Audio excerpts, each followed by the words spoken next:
This is Sarah Stewart Holland. And this is Beth Silvers. Thank you for joining us for Pantsuit Politics.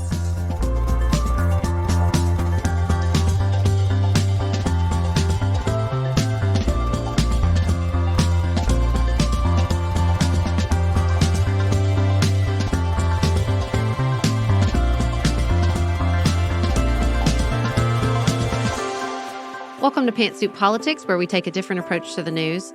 We're back together after fall break, and we'll be talking about the horrific attack on Israel and resulting violence in Gaza. We have invited Carrie Anderson back. For literal years, Carrie has helped guide us through the Israeli-Palestinian conflict, and she is back to talk about the events of October 7th and the new phase this has ushered in the region.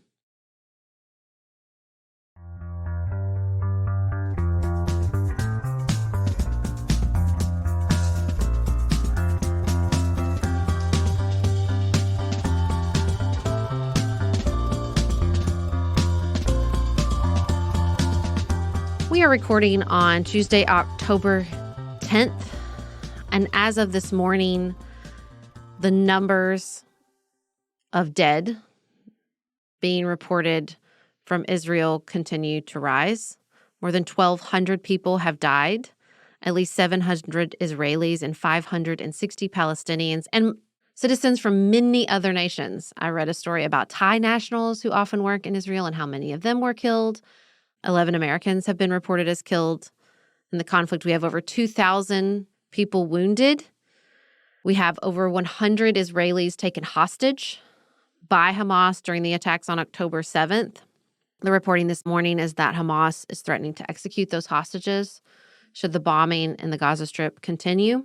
And over 123,000 Palestinians have been displaced, the United Nations is reporting today. The attack on Saturday was the worst breach in Israel's defenses since 1973. We will see over the weeks and months ahead a lot of analysis about why this attack was such a surprise to Israel. What we know is that in the Gaza Strip, Hamas has been in control effectively since 2006. There have not been elections since then. Hamas won those elections with a plurality of the vote, only about 44% of the vote. So we really don't know what the level of support for Hamas is overall in the Gaza Strip. But we know that under Hamas's leadership, there has been repression and corruption and violence. And as you'll hear Carrie talk about, the response of Israel and Egypt has been to effectively section the Gaza Strip off, to blockade it, meaning that the people living there have very little freedom of movement and very few resources coming into the area, very little control, even over their own power supply, water supply, ability to grow crops and fish. So it is a horrific situation. And now coming out of that horrific situation, we have this absolute reign of terror on Israel and Israel's promise to respond in a way that will secure its ability to continue to exist as a nation, which means a lot more people, Jews and Palestinians, are going to die.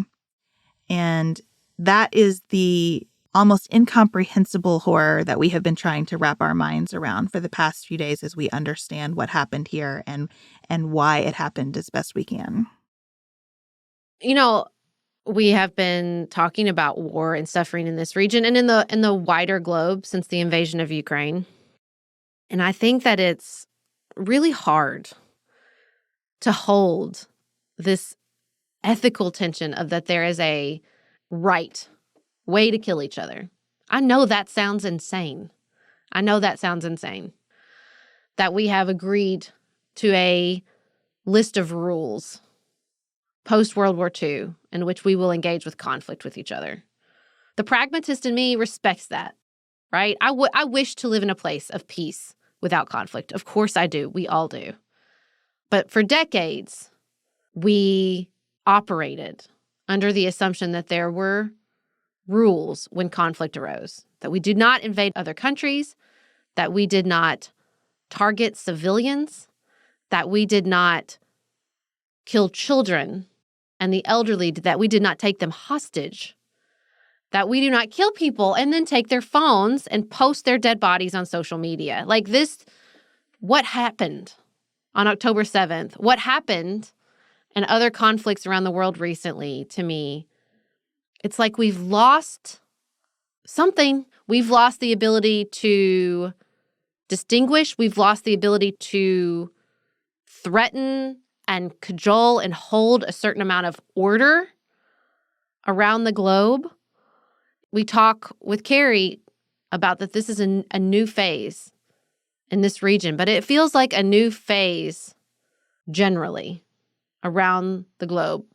Began to a certain extent with the invasion of Ukraine, but just this sense between China and Taiwan and other places in the world that the rules are changing or the rules are being abandoned. And that is terrifying. It's not that we haven't had terrorism, but this reign of terror from either state actors or semi-state actors on women and children and civilians, it's scary. I don't know another word for it. I don't know another word but to use scary and terror and horror, and until they don't have any meaning anymore. Like it's so impossible. You talked about how for decades we've had this order. I mean, for centuries, we've been asking, how do you behave morally under immoral circumstances? How do you behave morally when the worst comes to your door? What is your right to defend yourself in a principled way? I really appreciated Anne Applebaum's piece in The Atlantic about the connection between what Hamas has wrought in Israel and how Russia has approached Ukraine. And the sentence that jumped out at me is where she said, the point is to create pain, cause civilian deaths, and sow disruption, nothing else. And that, to me, is that distinction between a moral approach to war. And again, I abhor war, as I think all reasonable people do. But that is a distinction between a moral approach to war where you have an objective and terror. And Hamas is a terrorist group that has brought about terror. And as you'll hear us discuss with Carrie, like, you can't find an end game here or an objective that helps you make sense of what they've done. It's impossibly hard, and it feels like splitting the baby, like distinguishing between suffering at the actions of a state and horror from the actions of a terrorist group. And I know that sounds ridiculous to people. The same people that call Barack Obama a war criminal. And I'm sorry, I'm running out of patience with those people. I really am. Like, I feel like you look around the globe and understand that there is, I don't even want to use a spectrum. I don't even want to place this on a spectrum of behavior, right? Like, I want to say, like, there is a line. And when it is crossed, we must respond in kind. Like, I don't want to live in a world where terror goes unchecked. I just don't. I don't want to live in a world where strongmen and autocrats and, Vladimir Putin moves around with immunity and says, I can cross your border and kill people. I mean, even to this situation with Canada and India, like, responsibilities are here. They must be met. And this sense that because some people aren't perfect actors, including America, that they have no voice or role to play in this situation is mind-boggling to me. Not because I don't want peace, not because I don't want justice, not because I want an end to human suffering in the world. I do. I want all those things. But I think saying no one's good enough, no one's perfect enough, and their policy or behavior or even military actions to act as a peacekeeper, that we're going to buy the argument from China or from Russia that sovereignty is all that matters, except when I cross your sovereign borders to assassinate somebody within them. Like, no. I'm seeing this play out, and I would like to say firmly, no, that's not going to work. What we had before wasn't perfect, but it worked better than this. It wasn't perfect is the whole thing, right? We have, in America, largely a luxury of safety because of our geographic isolation, that we are surrounded by two nations which are mostly friendly to us, and oceans on either side of us gives us the ability to engage in like real contemplation about our actions in other conflicts, when we should become involved, how we should become involved, what we should sacrifice, what we should not. When you read accounts of people in Israel right now, and when you speak to your Jewish friends who live with the generational trauma of the way that violence has been perpetuated on Jews throughout time, you realize those of us who have not lived in war cannot fully understand the experience of living in war and cannot appreciate both how important those distinctions in the way that you have a principled fight are, and the trade-offs that you have to make in pursuit of a larger principled objective. It's true that no one wins a modern war. It's also true that there are outcomes that the globe simply cannot tolerate if we want to live peacefully with one another. I keep thinking as I take in the reporting out of Israel about President Volodymyr Zelensky's statement that, and I'm going to not get every word right, but it's something like war is pain and mud and death. Like, it's horrible. And also, if you are the Israeli government, what are you to do now except respond? Just like the United States, in the face of a very amorphous enemy after 9/11, said, what are we to do except respond? And we got a lot wrong in that response. And also, what are you to do but respond? It is truly terrible. And I think that, again, our uniquely American safety allows us to take that awfulness and that complexity and that confusion and decide, well, there are some words that we're allowed to use and not use in this. And there are some statements that we're allowed to make and not make. And let's just rip each other to pieces over our response instead of trying to hang back and realize that this is mostly not about us. And to the extent it is, we need to be thinking in terms of that global rules-based order that allows you to live in a moral way under immoral circumstances. The challenge of a multicultural democracy is to hold the truth that we are safely nestled and that our Jewish friends and neighbors do not feel that way right now. I think that's hard to comprehend. Right. If you are not Jewish, to understand that this was terror on the global population of Jews. That because of the history, thousands of years long, but particularly the history of the Holocaust, this feels like a hunting. And that is horror that is hard to comprehend if you have a different background and you have grown up in the United States or other countries. And I think holding that as well as with our Palestinian neighbors, this sense that must we tear ourselves to shreds because we think one side, either of Palestinian Americans or Jewish Americans, wants the suffering of the other? There's one party who wants suffering here. It's terrorist organizations like Hamas. And the sense that we can't draw a red line because it doesn't hold enough criticism. We get into this with Carrie. If you want criticisms of Israel, go to any Israeli paper. You will find them. Lots of them right now, of the Netanyahu government in particular. So we don't have to do this. And who needs, a random American's take on this on social media?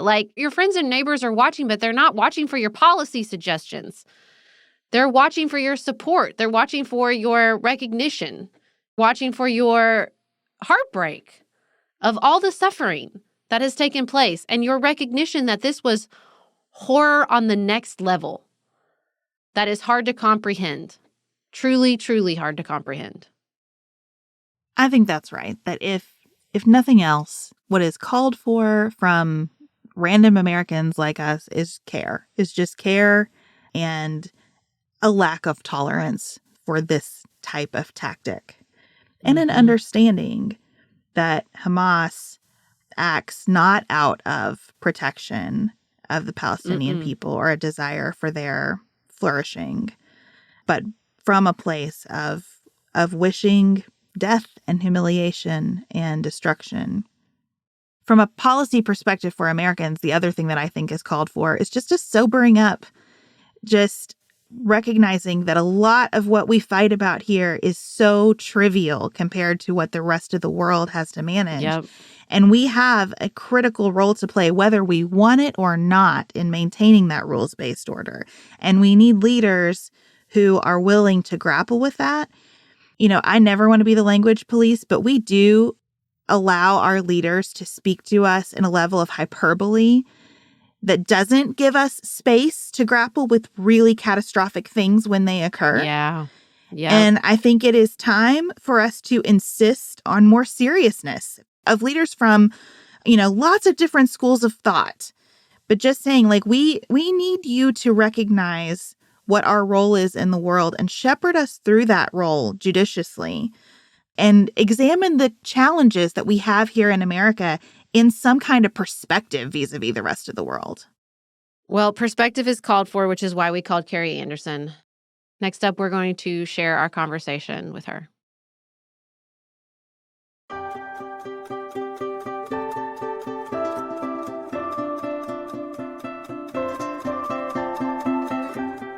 Carrie, thank you so much for coming on Pantsuit Politics at such last-minute notice to help us sort through all this. Well, I'd say my pleasure. I'm sorry about the circumstances, but it's always great to talk to you guys. Yes. Now, you told us before we started that you wanted to lay out some sort of foundational principles because this is such a surprising, horrific, fraught turn of events. It's a topic that is hard to discuss at the best of times, and this is kind of the worst of times. So just given how kind of emotionally fraught and difficult this topic can be, I just wanted to let listeners know kind of my principles that I apply to my work. And so, first of all, Israeli and Palestinian lives all matter. I always approach this with all lives matter, regardless of their nationality or ethnicity or religion. They all matter. There's not a difference there. Also, targeting civilians is never acceptable. It's not okay, regardless of the reason. Militaries or militant groups or whoever should not be targeting civilians. And then finally, I think just any time that we're talking about a terrorist group or a state or anyone engaging in violence, we need to be able to discuss their worldview and their motivations and why they do this. And I think we need to be clear that that does not equal justifying their actions.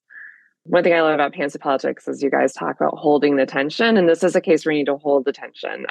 So I do want to be clear that there's nothing I say is in any way intended to justify the use of violence against civilians. And I think it's so hard because, like you said, this is so difficult to discuss. You've been on our show many times. You've traveled to this region. We've discussed the complexities. And when you see something so escalatory in an area that is so escalated already, it is really hard. I mean, this was a campaign of terror. Mm-hmm. I struggled to take in, as I'm sure both of you have, the stories. I watched a granddaughter last night talk about how her grandmother was murdered and the terrorists took the grandmother's phone and uploaded the video of her body to Facebook. This was on a news channel. This was not a Twitter thread, okay? And I've heard this sort of social media strategy, taking people's phones, calling their relatives. This is just so difficult to even watch, view, think about, understand, contemplate emotionally, much less put in this context of this historical, incredibly complicated part of the world. Yeah, it's a lot to process. And we are talking about sort of the latest phase of a conflict that goes back, around 100 years.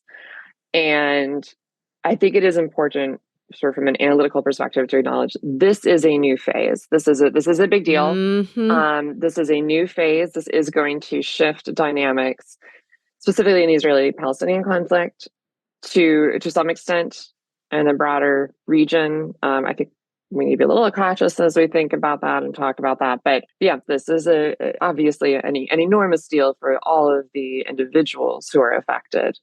But also, as we think about things sort of in terms of geopolitics, this is a major turning point. We are turning into something new. Can you help us, as best we can, understand Hamas's objective in bringing about that new phase? Because as Sarah described it, and every report that I've seen, it doesn't seem like anything but the horror was the point here. Yeah. Mm-hmm. So what are you understanding as the motivation for this specific attack that was conducted on the significant anniversary on a Jewish holy day? How did we get here? Yeah. The analysts who I tend to really respect, I've been looking at what they say, are also kind of saying, like, at this point, we don't really know what the end game is. However, I think we can place it in sort of the overall context of the situation and the Gaza Strip specifically, and maybe among the Palestinians more generally. So Hamas runs the Gaza Strip. It does not run the West Bank. It runs the Gaza Strip. It has done since 2007 when it basically took over the Gaza Strip. And there was a minor war with the Palestinian group Fatah, which is a rival of Hamas, and Hamas won that. So Hamas has been running the Gaza Strip. And also, since 2007, the Gaza Strip has been under a blockade, siege by Israel and in partnership with Egypt. That actually started before 2007, but in terms of the current iteration, that's sort of where we can trace that back to.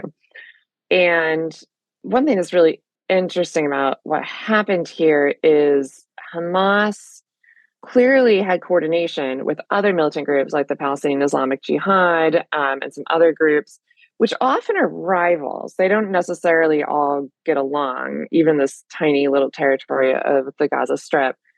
So it is real that is definitely sort of a political change. It is quite possible that Hamas is trying to simply demonstrate, I guess we could say, its relevance. I think a really important thing here is to understand that Palestinians in the Gaza Strip and in the West Bank, even though their situations are different, feel a total lack of agency, especially in the Gaza Strip, where this is about 5 miles wide on average. It's 25 miles long. There's basically no fresh water. You have about 2.3, maybe a bit more million people. It's a very young population. I think it's really hard to describe the hopelessness of their situation. And we can discuss, who's responsible for that, but like, whatever, that is a thing. I mean, there's no hope for them. There's no hope for their children. There's no hope for their grandchildren.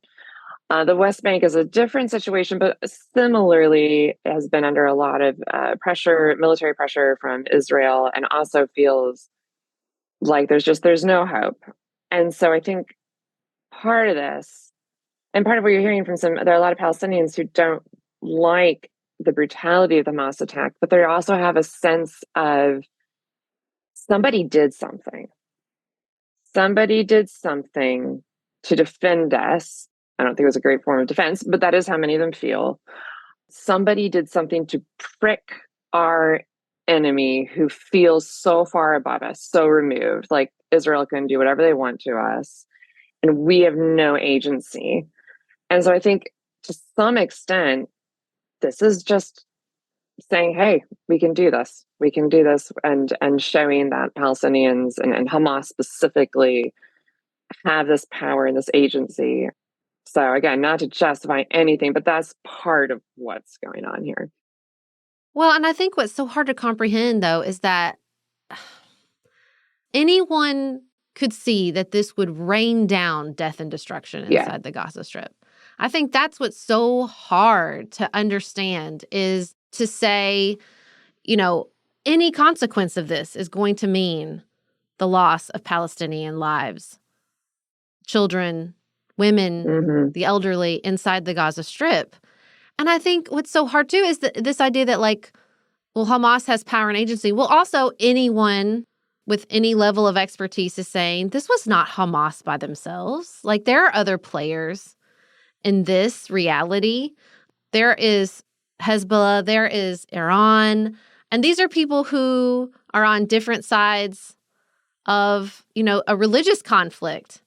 So what is motivating these groups to come together? There's been a lot of discussion of Iran. There's been a lot of discussion of the approaching normalization of relationships with Saudi Arabia, between Saudi Arabia and Israel. Mhm. How do you see the bigger players as components in this puzzle? I mean, you're absolutely right. There is no question that Hamas knew that Israel would respond in an intense military way. So as we try to kind of consider what could be their end game, they definitely knew that. I don't know quite what they were planning there. Yeah. It is possible that what they were hoping to do is to inspire a larger regional uprising. Mm. And particularly timing this with the 50th anniversary, the start of the Yom Kippur War, is incredibly symbolic in that sense. So it is possible they were trying to sort of shame Arab states that have. Many of who have normalized relationships with Israel in the last several years. So Arab states like the UAE that have normalized relations, Saudi Arabia, which, reports have suggested was seriously considering that. So part of this may be a way to try to, obviously Egypt and Jordan have a longstanding peace agreement with Israel. So this may have been a way to kind of shame the Arab states. It may have been an effort to prompt an uprising, but I think we just don't know a lot about that yet. In terms of who's supporting Hamas in the region, its primary support comes from Iran. And I do think it's really important. There's a lot of stuff that's being said about that's not careful analysis. It does seem quite clear that Iran provides weapons, funds, and military training to Hamas. And Iran has a closer relationship with the Palestinian Islamic Jihad. However, Hamas is not a proxy of Iran. Hamas is independent, it is autonomous. It has a relationship of convenience with Iran where, when their interests align, they're willing to work together. So the relationship between Iran and Hamas, for example, is different from the relationship between Iran and Hezbollah, which is closer. Hamas's main reason for existing is resisting Israel, and it will work with who is willing to help it. And right now, it's basically not getting any help from Arab states, and so it turns to Iran, and Iran, for its own reasons, is more than happy to provide that support. Can you talk a little bit more about the distinction between the situations in Gaza and the West Bank? And I'm specifically trying to think about what is existential to Hamas. And so what is the relationship between Hamas and the leading Palestinian authorities in the West Bank? Yes, so this is important to understand. So Hamas runs the Gaza Strip. The Palestinian Authority, which is led by the Palestinian group Fatah, runs Palestinian enclaves in the West Bank. So Israel controls most of the territory in the West Bank, but through peace agreements, primarily the Oslo Accords, the Palestinian Authority has governing authority over parts of the West Bank, though Israel can send in a military whenever they want. So it's Palestinians in the West Bank either live under direct Israeli control or they live under Palestinian Authority control, but Israel still controls all the key policies that affect their economy, their lives, their day-to-day transportation. And then Hamas and Fatah have a very long-standing rivalry. As I said, they fought a minor war in 2007. The two of them really don't get along. Occasionally, they've tried to form unity governments. They have not worked. But I think it's also really important to note that the Palestinian Authority has lost all credibility with Palestinians. We're talking about Mahmoud Abbas as the president. They haven't had elections in years and years. You have these very old guys who are functioning as autocrats. And from the Palestinian perspective, they have failed to achieve anything through negotiations. They have failed to provide any kind of military resistance or defense. They're just useless. So for a lot of Palestinians, they're very hard to find an option because a lot of them don't like Hamas, but their choices are like Hamas or a completely incompetent, useless Palestinian Authority. So yeah, there's a lot of disillusionment with their leadership. When you talk about the Oslo Accords, what you see is terror groups like Hamas disrupting that peace process, Mm-hmm. Creating campaigns of bombing and terror to disrupt any path forward. The motivation, the end game to me with this attack is hard to see, but overall, it seems like they want the annihilation of Israel. They don't want Israel. They don't want peace. They don't want a two-state solution. They want the annihilation. And to me, when I look at these global players, well, that's the global players that are aligning across previous wars, across religious disagreements. That's the common theme. And I think that is scary. It's just scary. Yeah, but I think it is important to note that, as part of the Oslo Accords, the PLO, which was dominated by Fatah, accepted Israel's right to exist. That was part of a crucial part of those accords. Hamas never did. And Hamas opposed the Oslo Accords, opposed that peace process. It does not accept the right of Israel to exist. And many Palestinians would say Israel has not accepted their right to exist. So nobody's interested in the Gaza Strip. Israel used to have a few settlers there, but they unilaterally withdrew in 2005 because nobody wants. This is a horrible place to live. There's kind of nothing of value there in terms of natural resources and so forth. So nobody wants to be there. Egypt doesn't want to do anything with it. Israel doesn't want to do anything with it. The Palestinians are just stuck.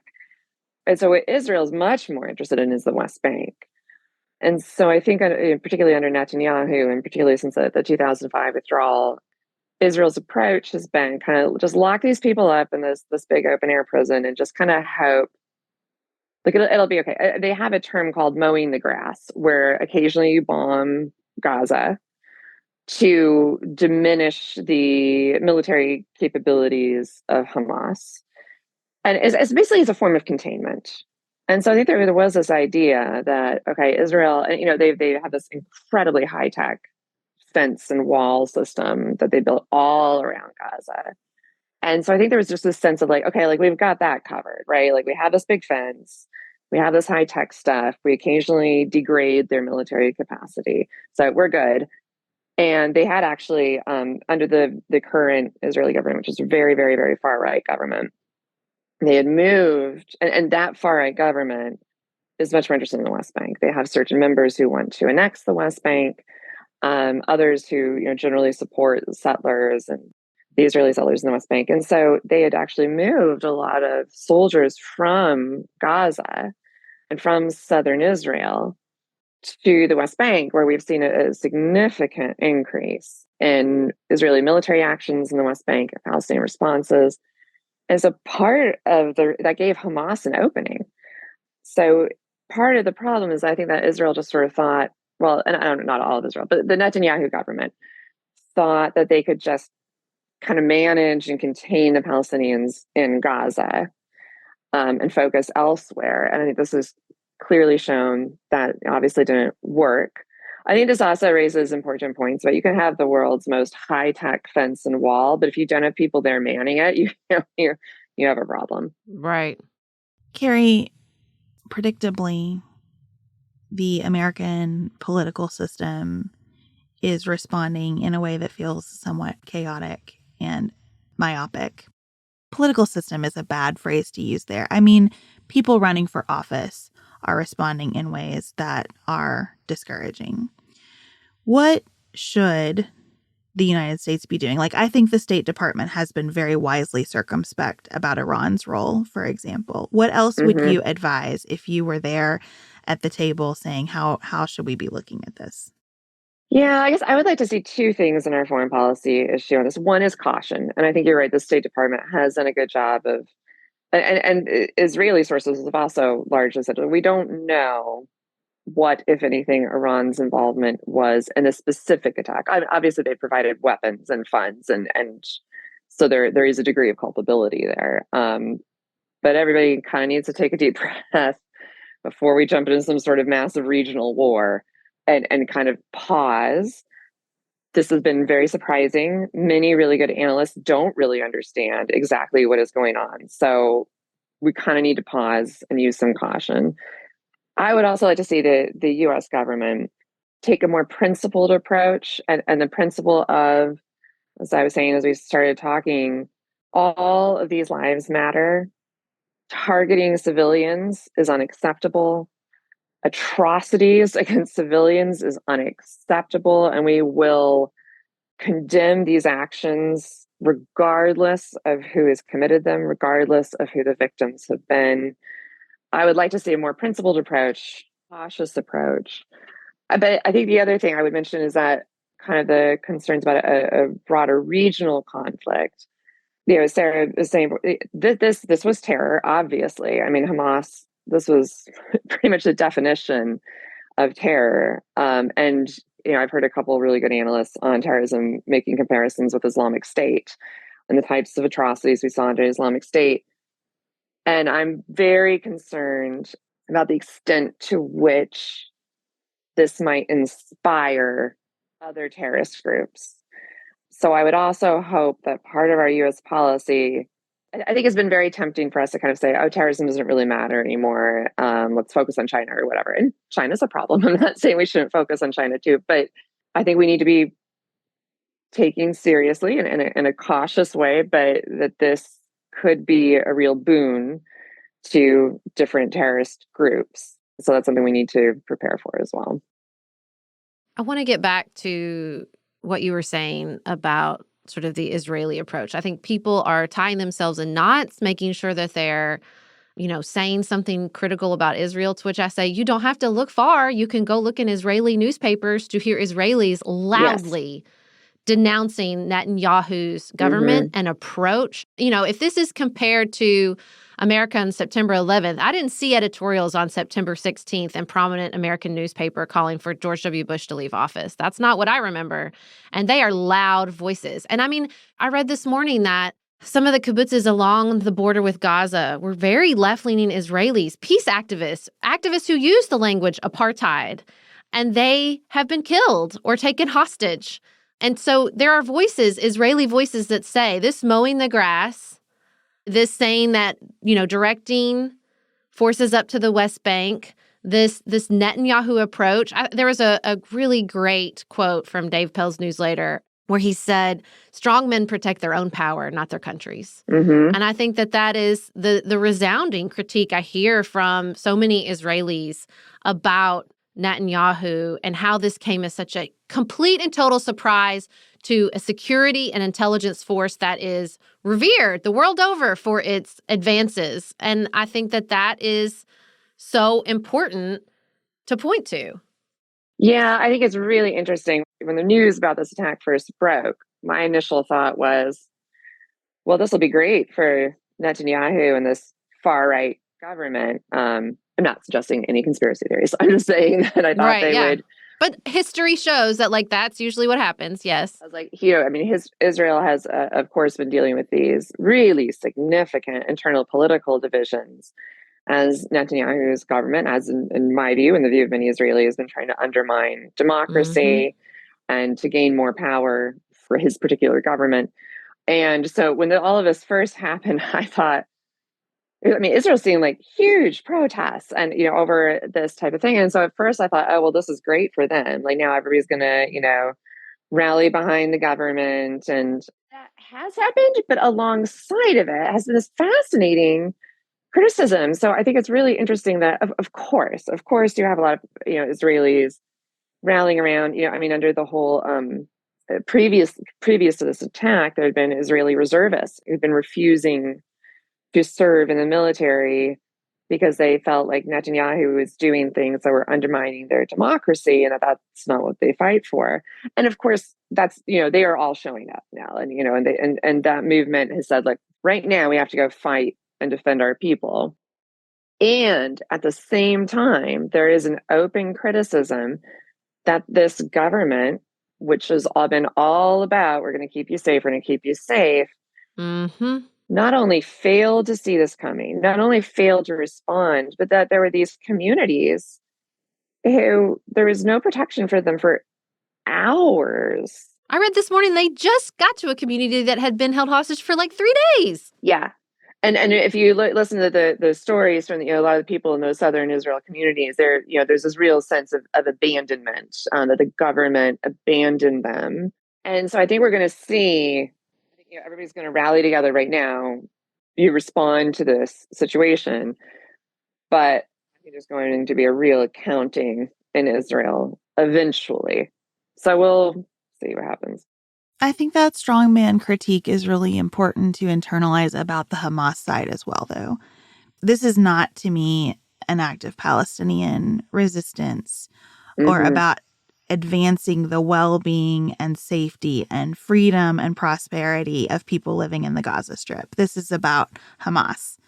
And Hamas is serving up its people to the retaliation that is going to come from Israel's legitimate defense of itself. So it is so devastating to me to think about how many people who have no interest in fighting are being killed and disappeared and tortured right now.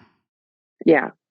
Well, and I definitely agree that it's important to understand both why there are Palestinians who support Hamas and why there are Palestinians right now who don't support Hamas, but are kind of sympathetic to, if not necessarily the specifics of the attack, but there are a lot of Palestinians who don't support Hamas, but right now also kind of feel like, look, somebody did something. Finally, we did something. We hit back at Israeli power. So I think it's important to understand that perspective.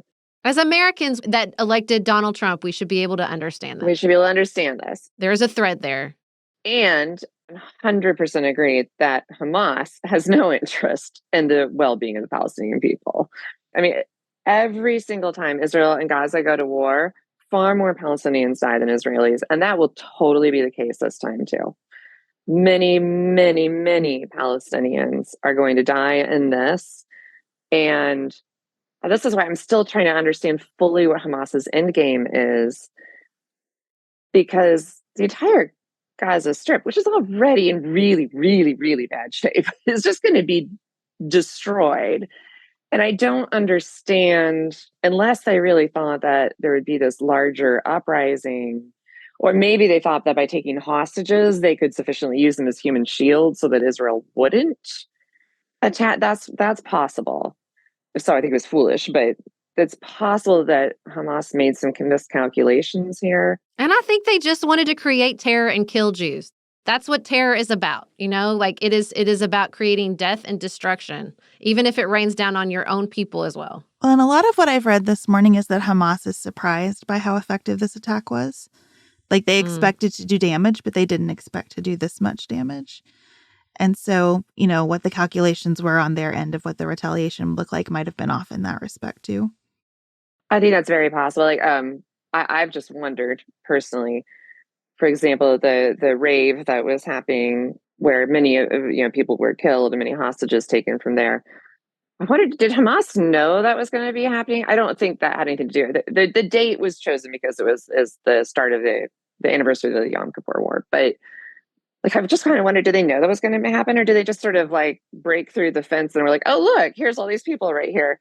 I honestly don't know, but possible. It's more effective than they expected. Well, and I think it's so hard. It is hard in a moment like this to focus on analysis and not look for logic. Yeah. It's really difficult because I think that's a trap in a situation like this, in a campaign of terror like this. Like, where am I supposed to find the logic in the murder of entire families and babies? And there is no logic. There is decision making that we can examine at the top. But in those moments of just complete and utter horror, there's no logic to be found. I think it's just, and that's hard. That is impossibly hard to especially take in from where we are. Well, I think it's a difficult. I think it's one of those things where, whether we're looking at the Islamic State or we're looking at Al Qaeda and we're looking at 9/11, and in this case, looking at Hamas, terrorist groups have, from their perspective, a logic. And that logic may simply be kill a bunch of Israelis, parade them around, and get a big PR boost among our fellow terrorists. I mean, there's a lot of literature on this. There's been a lot of studies of kind of what are terrorists trying to do, what are they trying to achieve. They're often they are competing with each other. So right. You'll often see them do something because they're trying to show that they are a bigger deal than their rival. And so for sure, this is it's not remotely typical, but it is typical in the sense of terrorist groups often will do something big intentionally to get attention, and it will help them in certain sources to get funding and to get support. And the fact that a whole bunch of their own people are going to die is completely irrelevant to them. Carrie, what are you watching for over the next week or so? Kind of the immediate hallmarks of escalation or de-escalation? Definitely one major thing will be, does Israel launch a ground incursion into the Gaza Strip? So that's basically a ground invasion. There's been lots of bombings in Gaza, but there are clear indications that they may actually send the military into Gaza. If they do, and I'm not saying they shouldn't, I'm just saying it will be really deadly for both the Israeli soldiers and the Palestinians in Gaza, and probably the hostages. So that's one thing to be watching for. I also then would have to wonder kind of what's Israel's end game. You'd think they would have to go back to direct occupation of Gaza. So I'm not sure, but yeah, that's definitely a major thing to be watching for. I think a major thing to be watching for is what Hezbollah does. They have been interestingly restrained so far, as we're talking on Tuesday. Do they really open up a new front in this war or not? And if not, why not? And I think that could be quite interesting. Definitely, as we learn more, maybe eventually about Iran's role. Did Iran know about this? Did they help plan this? Or did Hamas use some Iranian resources but mostly do this on their own? That's going to be another big question. And what does that mean for Iranian-Israeli relations? A lot of analysts are looking to see just this completely derail efforts to normalize relations between Saudi Arabia and Israel. I think at a minimum, it has to postpone that. I don't know what that will mean in the long term, but I think in the short term, everybody has more pressing things to deal with right now. And then I just think I personally have to limit myself to the amount of stories I take in.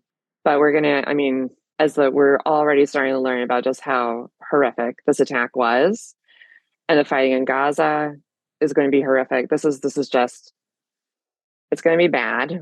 I don't know how anybody stops it. I mean, we can send an aircraft carrier, and honestly, I don't really see what that achieves other than symbolism.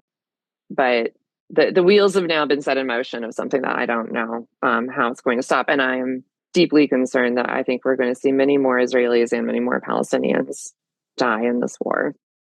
Like you said, we're in a new phase, and we appreciate you coming, as always, to help us talk and think and navigate through this incredibly difficult new phase. Well, thank you. And I appreciate your listeners for trying to understand.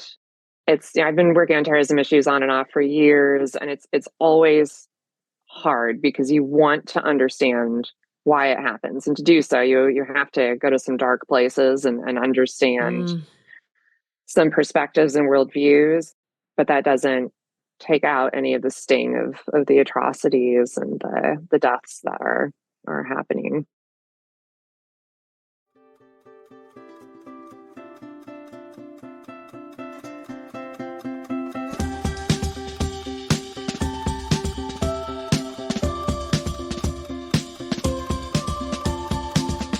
We want to thank Carrie for coming back on the show on very last minute notice. She's always so generous with her time and her incredible analysis that is always so helpful to us. It's not necessarily outside politics, but we did want to spend a little time just to talk about the social media component when tragedy, when terror breaks out in other parts of the world or in parts of our country, how we think about that and how we behave online in those moments. I really struggle with this. This is one of the times when I, again, kind of feel like a dinosaur with the asteroid. I just think, I don't know that my brain has evolved enough to manage everything that social media can bring up, where you do kind of feel like, I need to say something, but what is it that I need to say, and to whom, and why am I saying it, and how am I doing it without making it about me? I mostly stayed off of social media for much of the weekend until I started doing preparation to talk about this on the show, because I feel a responsibility to have like a sociological awareness of what people are taking in. My first response to something like this is always to go to newspapers from around the world to see what they're saying, because I want good information. And then I try to hit the kind of citizen reporting, influencer based sphere that, Instagram and Facebook and X and whatever else represent, knowing that that's a different sphere than the newspaper verified reporting space. Not that I discount it, but knowing that it's different. And then the last thing that comes in for me is like, how do I personally want to manage this? What is your approach? Well, I wish mine was as carefully compartmentalized as yours. But I think the hard part is like my news sources are tied up with my social media. I saw the video from the festival in Israel and Instagram. That's where I saw it first. It was in my feed. And I know that my, beloved friends are watching my Instagram stories and seeing if I respond and if I show language of support, because I see their statements, because I see what they're sharing. I see those sort of like citizen reports and the videos flowing through their feed. And I think it's just all so tied up together. That's what's so hard. And I was out of town. I was on vacation, which is a really weird experience to be on vacation when war breaks out in another part of the world, when there are, videos of the utmost terror being perpetuated on other human beings. And so it was like, I'm on my phone a lot anyway, because when I travel, I'm on my phone, I'm posting, I'm looking up things. And so I'm like in this very disjointed place where I'm standing with my family in this beautiful location and we're trying to enjoy each other's company. But I'm also holding this other world in my palm that is flooding me with videos. And I don't want to just say like this it wasn't just disjointed video. It was people I love who were suffering and heartbroken, and I could feel it. I could feel it through my phone, and so then I'm texting them and then I'm messaging them and we're sharing sources and we're discussing the news. And so it's just so tied up together. And I think for the first time this time, I thought, I don't need to talk about this. Like, not that I don't need to talk about the event, but that I don't need to have some moment where I'm, sharing. I'm just going to embrace it. It's messy and tied up together. Yeah, I am going to post about sharing my Instagram stories, a vacation pic, and then going to share this. And I'm not going to talk about like, sort of what you did. Like, I have a place to talk about this and process this. I'm not going to do it on Instagram. Like, I'm not going to say like, I'm heartbroken and this is where I am emotionally. Like, I don't owe that to anybody. Like, I want my friends and neighbors to see my post of support. So I largely shared other sources. And so it was just messy. And I think I just kind of embraced the mess, because in the scheme of things, it felt like both weirdly important and unimportant. So it was a messy, messy situation. And I think that's just the reality. It's just we have tied these things so closely together, our relationships with each other, our news sources. It's even reflected in what happened. Like the social media component of this terrorist act cannot be ignored. It cannot be ignored. And I think just holding that, like, this is it. This is all it. This is life. This is how we live now. It's all tied up together. I don't disagree with any of that. I just can't manage it myself. And that's why I try to just articulate. I'm compartmentalizing because that's the only way I know to cope with this. I was also out of town. We took our kids to Disneyland on Sunday. I mean, it's the weirdest. You just feel pulled in so many different directions. And I did on Monday start to really get into the social media space, and decided this morning on Tuesday to just say, I don't speak well about these kinds of events here. The space that I do that is on the show. And if you want to hear from me, that's where you'll hear from me. Not to be callous at all, but just to recognize, like, I use my personal Instagram largely to share memes that I think are funny. Like, I just try to have that space be frivolous. And so when something huge happens, I don't know how to turn that from my frivolous space into, let me really give you my sense of what's going on here. And I feel a responsibility to always speak from a really grounded, informed space. To me, the reason to talk about this, in addition to saying, like, here's how we think about it as Sarah and Beth, who have a political podcast, is also to just say, I don't think there's a right way to do this. And I don't think there's necessarily a wrong way to do it, except that I want people to be really discerning about what they share and what they internalize, because I think the internet is so filled with bad information. I loved how Maggie over the weekend said in one of our group chats that, like, she needs to hear from people who did not get their degree in Middle Eastern studies from Twitter. Like, she's really looking for, like, credible, thoughtful resources, and there is a flood of stuff out there that doesn't meet that bar. Well, and I just think that this is a big deal for me as an Enneagram 1, because for so much of my life, I lived in a very black and white space. And both the gift and burden of age is that you can't do that anymore, that it's so complicated and the suffering is so widespread. And I just don't feel that obligation anymore. Like, I felt a sense of obligation really to one person in my life, one of my most beloved friends who is Jewish. And that was my number one priority.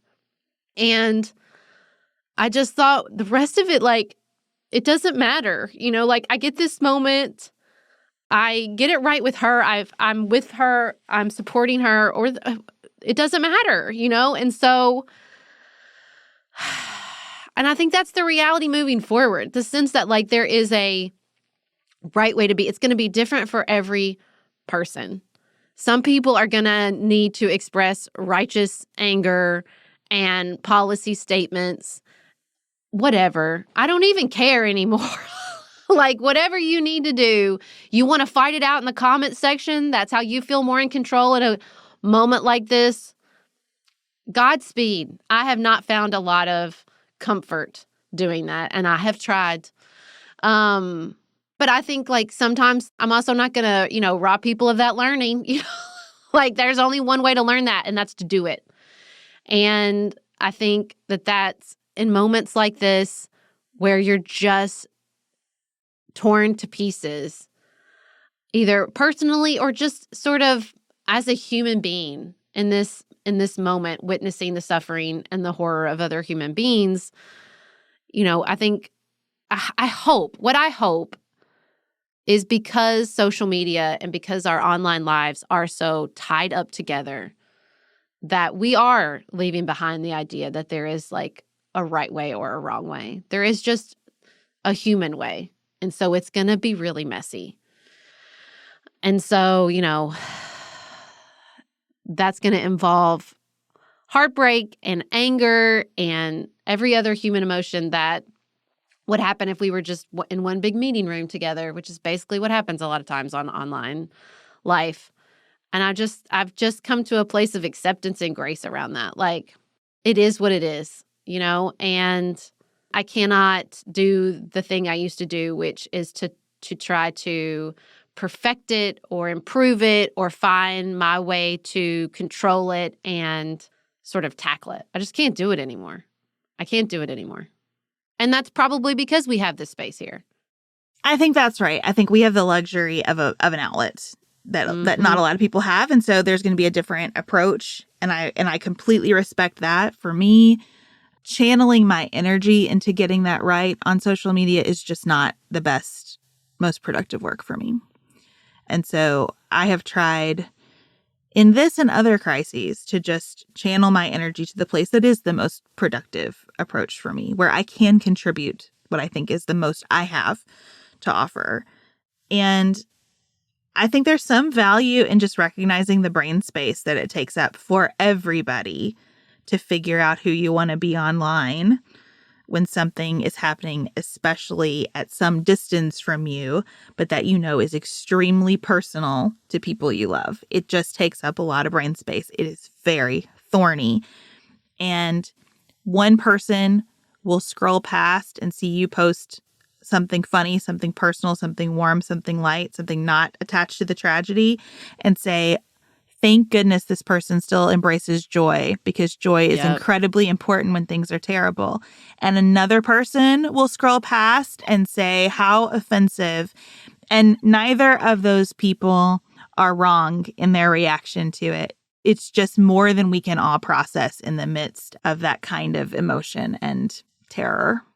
Yes, it is a luxury to have an outlet, and it is also an enormous responsibility to have this community that we care about, where we both heard listeners say, you have said too much and you have not said enough. Right. Because we care about each and every one of you, and we would never want to increase the suffering in a moment like this. And so it is enormously fraught. In what universe would something like this happen on October 7th? And the normal human reaction in any space at any time with any other human being not be fraught? Of course it's fraught. That's it, right? That's it.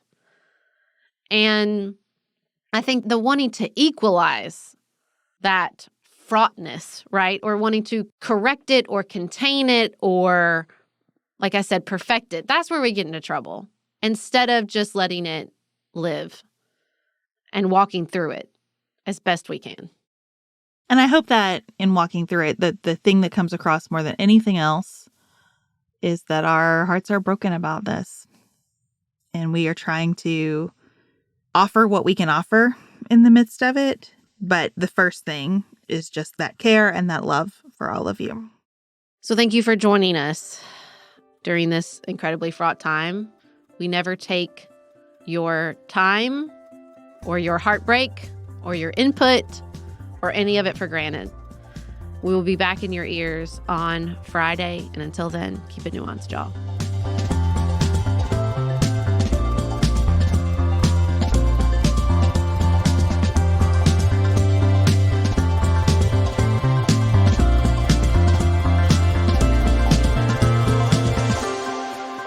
Pantsuit Politics is produced by Studio D Podcast Production.